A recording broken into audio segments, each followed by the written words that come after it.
How to deal with depression and anxiety? सारे yes. कितने चाहते हैं ये हो आज के सेशन का टॉपिक? जी, जो डिप्रेशन वर्ड है आजकल बहुत कॉमन हो गया है, छोटे छोटे बच्चे भी कह रहे हैं कि मैं डिप्रेस्ड हूँ। हंसने वाली बात नहीं है, और वो दवाइयाँ खा रहे हैं। अब सबसे पहले हमको मिल करके ये समझना है व्हाट इज डिप्रेशन, और फिर देखेंगे कि इसका क्या सोल्यूशन है। क्या ये सिर्फ एक साइकोलॉजिकल सोच है, या फिर इसका फिजिकल जो हमारे अंदर केमिकल जो इम्बैलेंसेस हो रहे हैं ब्रेन के अंदर, उससे भी कोई कनेक्शन है? सर, डिप्रेशन बेसिकली मुझे ये लगता है कि वो चीज़ है जब हम बहुत ज़्यादा एक्सपेक्ट करते हैं और हमें डर होता है कि हम वो एक्सपेक्टेशंस को फुलफिल नहीं कर पाएंगे। वो किसी और की भी एक्सपेक्टेशन हो सकती है, वो हमारी भी एक्सपेक्टेशन होती है। तो जब वो एक्सपेक्टेशन फुलफिल नहीं हो पाती, अल्कोहल ले लेते हैं, सिगरेट्स ले लेते हैं। और सिर्फ सिगरेट और अल्कोहल ही नहीं, मेडिकेशंस हैं बहुत सारी। Yes sir. मेडिकेशन पे हम चले जाते हैं, फिर मेडिकेशन के अपने साइड इफेक्ट्स हैं। बिल्कुल सर। कोई भी मेडिकेशन होती है उसके अपने साइड इफेक्ट्स होते हैं। हाँ जी सर। पॉइंट ये आ रहा है, व्हाट इज डिप्रेशन? पीछे उनको देना माइक। स्टेट ऑफ माइंड पे डिपेंड कर रहा है कि हम नेगेटिव सोच रहे हैं पॉजिटिव, कि जिस तरह से हम सोच रहे हैं, जिस तरह से हमारे फीलिंग्स इमोशंस काम कर रहे हैं, क्या इसके पीछे कोई फिजिकल रीजन भी है? हम क्या करते हैं, हमेशा एक प्रॉब्लम के एक छोटे से फ्रेगमेंट को देखते हैं और उस फ्रेगमेंट पे काम करते रहते हैं। होलिस्टिक अप्रोच नहीं है हमारी। होलिस्टिक मतलब कि हम पूरी तरह से नहीं देखते हैं किसी भी प्रॉब्लम को। मान लो प्रॉब्लम ये है, इसके इतने से एस्पेक्ट को हमने देख लिया या आधे को देख लिया और उस आधे को ठीक करते चले जा रहे हो, क्या उससे वो प्रॉब्लम ठीक हो जाएगी? तो one is psychological, which I agree it is, उसमें कोई डाउट नहीं है कि अगर उल्टा सोचोगे तो फिजिकली हमारे बॉडी के ऊपर रिएक्शंस उस तरह के होने लग जाए। स्ट्रेस होगा तो फिजिकली प्रॉब्लम्स आने लग जाएंगे। बट क्या इसका कोई फिजिकल रीजन भी है डिप्रेशन का? कंसेक्यूटिव फेलियर्स, मतलब that's what I think, due to consecutive failures. एक बार बंदा फेल हुआ, उसके बाद दोबारा होता है, फिर दोबारा होता है, तो then somewhere the person starts to think that it's not just my belief, it's actually true that I am not that able. तो आप अगेन जो आप बोल रहे हो किस लेवल पे है? वो फिजिकल लेवल पे है, साइकोलॉजिकल लेवल पे? ये तो हो गया साइकोलॉजिकल, जिस पे मेरे बहुत सारे सेशंस ऑलरेडी हैं कि फेलियर से कैसे डील करना है, नेवर गिव अप, लाइफ को किस तरीके से देखना है कि एक इवेंट का एंड आपकी लाइफ का एंड नहीं है। क्या इसके पीछे कोई फिजिकल रीजन भी है या नहीं है? फिजिकली कुछ ऐसा हो रहा है हम सबके साथ में जहां पर कोई बहुत बड़ी गड़बड़ है, और उस फिजिकल की वजह से psychologically we are not feeling good. कई बार ऐसा नहीं होता कि उल्टा सीधा कुछ नहीं हुआ है आपके साथ में, मतलब सब कुछ ठीक चल रहा है, फिर भी आपको अच्छा नहीं लग रहा, यू आर फीलिंग बैड। ऐसा हुआ है या नहीं हुआ है? मतलब बिना किसी वजह के ही मूड खराब है, ऐसा होता है नहीं होता है? ऐसा क्यों होता है? फॉर एग्जाम्पल बीमार होते हैं तो अच्छा फील नहीं होता, तो क्या वो साइकोलॉजिकल रीजन है या अंदर कोई बैक्टीरिया है, कोई वायरस है, कुछ कोई गड़बड़ हो रही है फिजिकल लेवल पे? ज्यादातर यही बहुत बड़ी प्रॉब्लम होती है। होता क्या है कि if a person is not feeling good, वो 2-3 दिन तक फॉर एग्जाम्पल बेड पर है, उसका कुछ करने का मन नहीं कर रहा है, that person is feeling sad without any, नहीं वो ब्रेकअप नहीं, वो तो फिर साइकोलॉजिकल हो गया, समझ गए? ब्रेकअप की वजह से बहुत सारे लोग खुश भी तो होते हैं।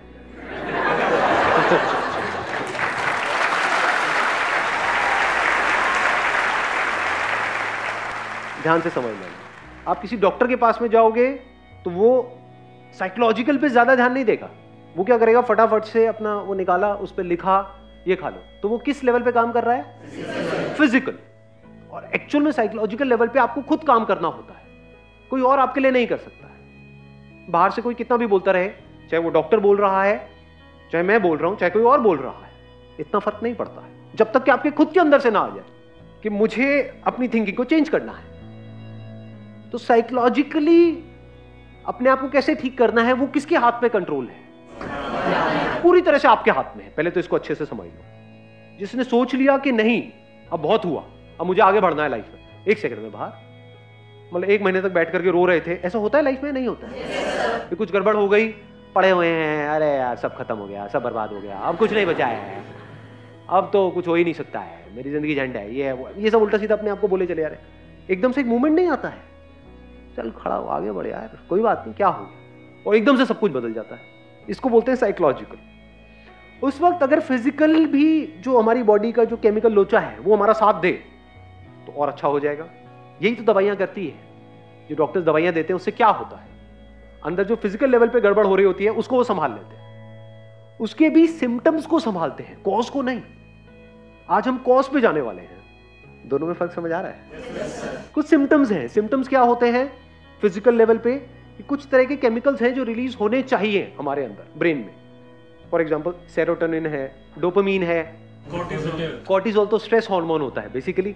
कुछ ऐसे केमिकल्स हैं जो रिलीज होने चाहिए, वो रिलीज नहीं हो रहे हैं, तो you are feeling bad without any reason. उसके साथ में कुछ और भी उल्टे सीधे थॉट्स चल रहे हैं, तो और एक साइकिल घूम रही है। उन थॉट्स की वजह से और बुरा लग रहा है, जितना बुरा लग रहा है और थॉट्स आ रहे हैं। जब मूड खराब होता है तो कैसे गाने सुनने का मन करता है? समझ रहे हो ना क्या हो रहा है? और जितने सैड गाने सुनते हो क्या होता है? और सैड। और जब मूड बहुत बढ़िया होता है तब कैसे गाने सुनने का मन करता है? एनर्जेटिक। समझ रहे हो ना ये कैसे एक दूसरे को इंपैक्ट करता है, फिजिकल और साइकोलॉजिकल। इन दोनों को अगर हम समझ पाएं और इन दोनों लेवल्स पे अच्छे से काम करें, तब जाकर के इस प्रॉब्लम का हम एक्चुअल में परमानेंट सॉल्यूशन निकाल पाए। अब इसको ध्यान से समझ लेना, मतलब फिजिकली क्या गड़बड़ होती है, कुछ ऐसे केमिकल्स हैं जो रिलीज होने चाहिए हमारी ब्रेन में, वो नहीं होते हैं, जिसकी वजह से वी स्टार्ट फीलिंग बैड। और कुछ ऐसे केमिकल्स हैं जो रिलीज नहीं होने चाहिए, फॉर एग्जांपल कॉर्टिसोल, वो रिलीज होता चला जाता है, स्ट्रेस हार्मोन भी बोलते हैं उसको। तो ये मेडिकेशंस क्या करती है? उसको ब्लॉक करती है, जो रिलीज नहीं होना चाहिए, और जो होना चाहिए उसको आर्टिफिशियली क्रिएट कर देती है, वो रिलीज होने लग जाता है, तो आपको अच्छा फील होने लग जाता है। दवाई लेते एकदम से अच्छा फील होने लग जाता है। बट क्या ये परमानेंट सोल्यूशन है? बीमारी का इलाज करने के दो तरीके हैं। एक है बीमारी के जो सिम्टम्स हैं सिर्फ उसका हम इलाज करें, एक है बीमारी की जड़ को काट दें।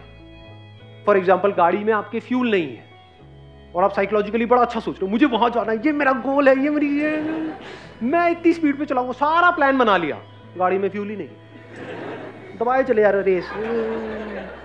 तो रीजन क्या है? फिजिकल है, साइकोलॉजिकल है? फिजिकल है। ऐसे ही बॉडी में अगर हमारे फ्यूल ही नहीं है या फ्यूल में ही मिलावट है तो रीजन फिजिकल हो गया। मान लो किसी का पेट ब्लॉक है, 4-5 दिन से काम ही नहीं हुआ है, और वो यहां पर बैठे हुए हैं, वो बैठे होंगे,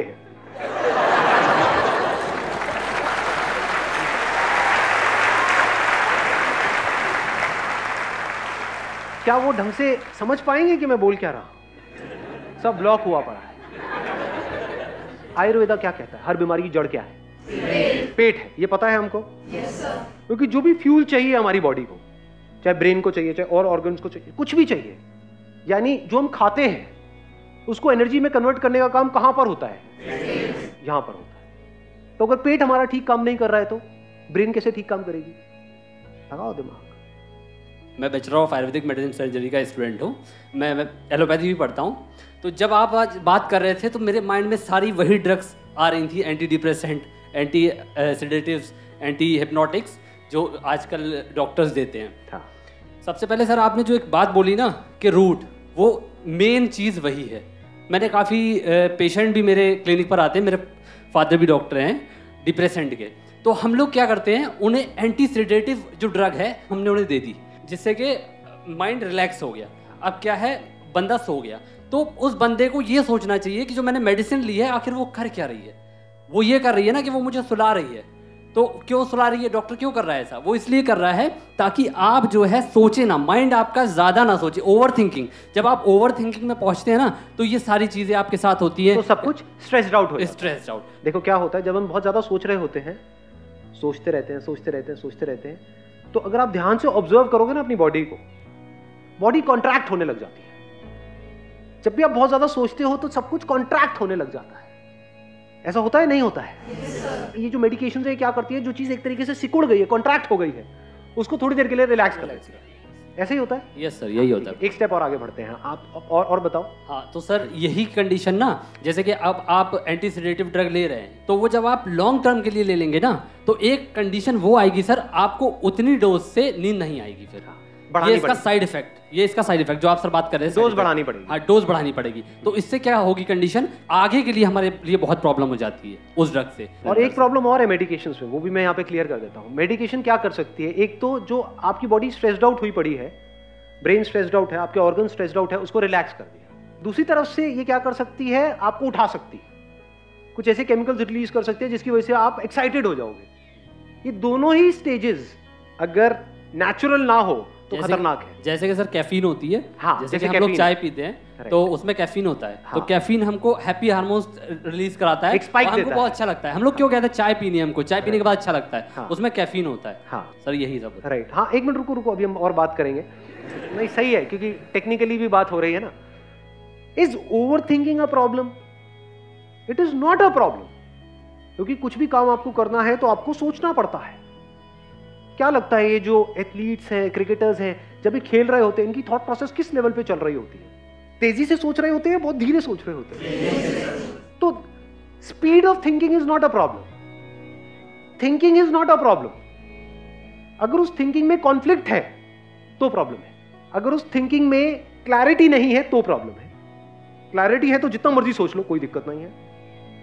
जैसे अभी ये सेशन हमारा चलने वाला है, मान लो जितनी भी देर तक चलने वाला है, अगर ये पूरे दिन भी चलता रहे तो मुझे कोई दिक्कत नहीं है। I will not feel tired. तो मैं अभी सोच रहा हूं या नहीं सोच रहा हूं, या फिर रिलैक्स पड़ा हुआ? हाँ, क्या बोल रहे हो भैया? ऐसा तो नहीं है ना? आपने बोला, मैंने सोचा, यहां से मैंने कुछ बोला, आपने बोला, तो कम्युनिकेशन चल रहा है। एक के बाद एक हम लेयर्स को हटाते चले जा रहे हैं। मतलब थिंकिंग बहुत ही डीपर लेवल पे चल रही है। उसकी वजह से क्या मैं टायर्ड फील कर रहा हूं? नहीं। जितना थिंकिंग में क्लैरिटी आती चली जाती है, हम कॉन्ट्रैक्ट नहीं करते हैं, एक्सपैंड करते हैं। तो कभी भी ये मत समझ लेना थिंकिंग प्रॉब्लम है। तो इन मेडिसिन की वजह से क्या हो रहा है, हो सकता है आपको थिंकिंग की जरूरत हो, और माइंड इतना रिलैक्स हो गया है, कुछ करने का मन ही नहीं कर रहा है। दूसरी तरफ से ये क्या कर सकती है मेडिसिन, आपको एक्साइटेड कर सकती है। वो जो केमिकल्स अंदर जा रहे हैं ना, उसकी डोज बढ़ाते चले जाओ। इतने एक्साइटेड हो जाओगे, इतना फड़फड़ा जाओगे, होश भी नहीं होगा कि कर क्या रहे हो। मतलब जरूरत से ज्यादा खुश हो जाओगे। और जब भी आप जरूरत से ज्यादा खुश हुए हो पास्ट में, अपने एक्सपीरियंस के बेस पे बताना, तब आपके साथ लाइफ में ज्यादा अच्छा हुआ है या बुरा हुआ है? तो जरूरत से ज्यादा एक्साइटमेंट भी बुरा है, जरूरत से ज्यादा रिलैक्सेशन भी बुरा है। अब जरूरत कितनी है ये कौन डिसाइड करेगा आपके लिए? क्या कोई डॉक्टर? क्या कोई दवाई? या आपको खुद को पता होना चाहिए? ब्रेन कैसी होनी चाहिए? जो ना डल हो ना ओवर एक्साइटेड हो, नॉर्मल एक स्टेट में हो। नहीं तो प्रॉब्लम इसकी एक बहुत बड़ी क्या है कि इन मेडिसिन की वजह से जो एक्साइटमेंट हमको मिलता है, लोगों को उससे अटैचमेंट हो जाती है। फिर एक नॉर्मल स्टेट भी होगी, माइक लेकर के बताना मैं ठीक कह रहा हूँ गलत? यस सर, बिल्कुल सही बोल रहे हैं। हाँ, फिर अगर एक नॉर्मल स्टेट भी होगी, जैसे एक बंदे की एक नॉर्मल स्टेट है, उसमें अगर उनको लाया जाएगा तो वो कहेंगे इसमें मजा नहीं आ रहा है, थोड़ा और बढ़ाओ डॉक्टर साहब। उसका परमानेंट सोल्यूशन क्या है उसके बारे में हमको सोचना है। अभी मैंने एक फ्यूल का एग्जांपल आपको दिया था। हमारी बॉडी के लिए फ्यूल क्या है? फूड मतलब क्या? What is food? What do you call as food? Burger, pizza? What do you mean by healthy food? Physical activity से तो फ्यूल बर्न होगा, उसके बाद में हमको फ्यूल चाहिएगा। नहीं तो अगर आप फिजिकल एक्टिविटी करो और फ्यूल ढंग का ना लो तो फिजिकल एक्टिविटी भी आपके लिए नुकसान करेगी। तो अभी हम बात कर रहे हैं फ्यूल का। What is fuel for our body? जो हम खा रहे हैं सुबह से रात तक, वो पैकेज फूड जो खा रहे हैं, जो आपको बेचा जा रहा है, जो आपके सो कॉल्ड सेलिब्रिटीज आकर के एडवर्टाइजिंग कर रहे हैं, जो वो खुद नहीं खाते हैं बट आपको खिला रहे हैं, वो फूड है। पसंद क्या है, यहाँ से ऑनलाइन यहाँ से ऑर्डर कर दिया, वो आ गया, चले चले जा रहे हैं और फिर कह रहे हैं सर आपकी बातों का असर नहीं होता है।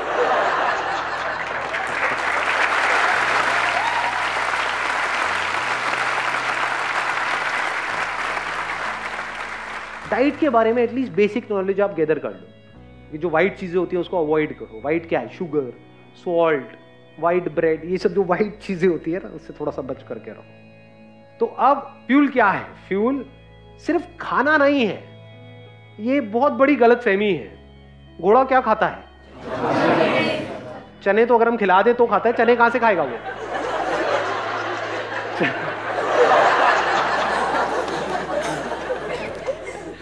घास खाता है। दम होता है घोड़े में? नहीं होता है। तो घास खाने का कर दी ना घोड़ों वाली बात।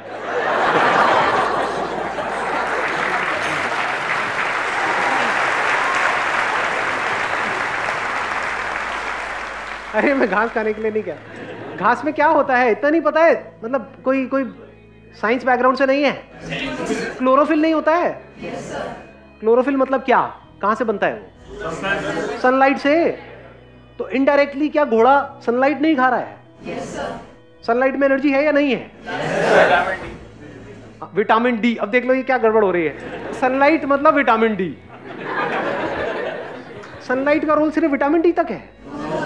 या सनलाइट के जो हजारों लाखों फायदे हैं उसमें से एक है विटामिन डी? तो फ्यूल मतलब सिर्फ खाना नहीं, that is just one aspect of fuel. धरती, जल, अग्नि, वायु, आकाश, ये 5 तरह का फ्यूल है। फ्यूल से क्या होता है?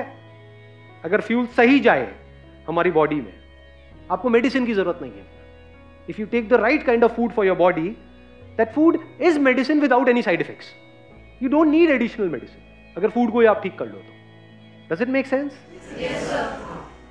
तो पहला क्या आया? धरती। धरती से रिलेटेड क्या आ गया? फ्रूट्स, वेजिटेबल्स, ये वो। दूसरा क्या है? धरती, जल, पानी। पानी की कमी हो गई तो अपने आप ही बुरा फील होना शुरू हो जाएगा। खाना उल्टा सीधा खाओगे, अपने आप ही बुरा फील होना शुरू हो जाएगा। धरती, जल, अग्नि, मतलब सनलाइट। मैं आपको बेसिक सा एक फंडा बता रहा हूं डिप्रेशन का, इससे डायरेक्ट कनेक्शन है, इनडायरेक्ट नहीं है। आपको एक डार्क कमरे में ले जाकर के बंद कर दिया जाए 7 दिन के लिए, अंधेरे कमरे में, तो एक नॉर्मल बंदा भी डिप्रेशन में चला जाए।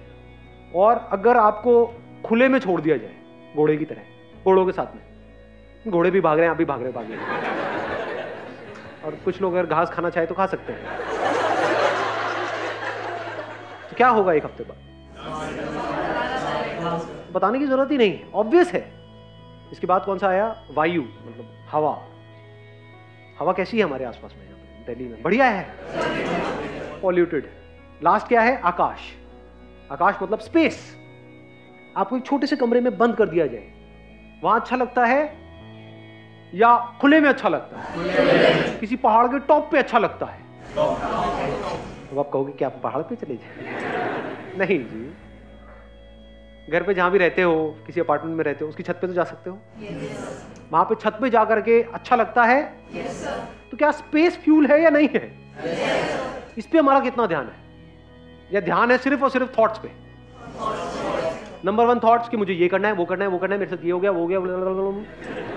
दूसरा, अब मैं इसको ठीक कैसे करूं, ठीक कैसे करूं, ठीक कैसे करूं। I am not too sure आप में से कितनों को एक्चुअल में पता भी होगा कि हेल्थ की जो पीक स्टेट होती है वो कैसी होती है, जब बॉडी, माइंड, इंटेलेक्ट और जो हमारी बाकी की सारी एनर्जीज है वो परफेक्टली काम कर रही होती है। नेचुरोपैथी के कुछ सेंटर्स हैं वर्ल्ड वाइड, इंडिया में बहुत सारे हैं, और बहुत ही रीजनेबल रेट पर है। कोई भी दवाई खाने से पहले डिप्रेशन एटलीस्ट 7 दिन के लिए, मिनिमम 7 दिन के लिए, 7 दिन के लिए जाओ जहां पे खाना ढंग का मिले, पानी अच्छा मिले, हवा साफ सुथरी हो, सनलाइट मिले। उसके अलावा और भी बहुत सारे वहां पे ट्रीटमेंट्स होते हैं, मिट्टी विट्टी पूरा लगा करके लिटा देते हैं कहीं पर भी। ऐसा ना हो कहीं जाओ और मैं भी साथ में, सर आप भी।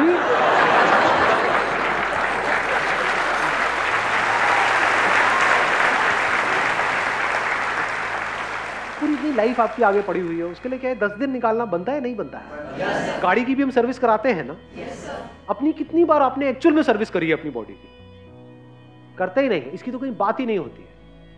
बात क्या होती है? टॉप करो, ये करो, वो करो, इट्स ऑल अबाउट करो करो करो करो करो। तो करके भी इन खच्चरों का कुछ होता नहीं है, और रोने लग जाते हैं तो सर ये तो कर लिया लेकिन,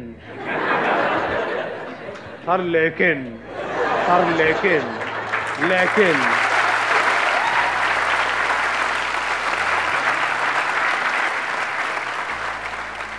फिजिकली ठीक का मतलब क्या और खराब का मतलब क्या? डिस ईज, इसी में इसका मीनिंग छुपा हुआ है। Dis ease, when you are not at ease, that is disease. जो भी आप गड़बड़ कर रहे हो फ्यूल के लेवल पे, वो गड़बड़ करनी बंद कर दो तो बॉडी अपने आप ही एट ईज हो जाती है। Once you are at ease, mind clear हो जाता है, तब आप डिसीजंस ले सकते हो अपनी लाइफ के। और वहां पे जा करके आप ये सोच भी सकते हो कि यहाँ पे जो भी मैं अभी कर रहा हूं 7 दिन तक या 10 दिन तक या 15 दिन तक, उसको प्रैक्टिकली अपनी लाइफ में अप्लाई कैसे करूंगा अगले 1 साल तक। नहीं तो वो 7 दिन 10 दिन एक हॉलीडे की तरह हो गया, बेकार हो गया। You got the answer of this particular problem? क्योंकि हो सकता है अभी आप में से कोई इसको फेस नहीं कर रहा है, लेकिन जिस तरह का हमारा लाइफस्टाइल है, जिस तरह का स्ट्रेस है, जिस तरह से कॉम्पिटिटिव एनवायरनमेंट है, आने वाले टाइम में आप सब इस सिचुएशन को फेस करने वाले हो। तो इस प्रॉब्लम को फेस करने के लिए, यानी साइकोलॉजिकल लेवल पे जो गड़बड़ है उसको फेस करने के लिए बॉडी आपका साथ दे तो बेटर है। Wish you all the very best.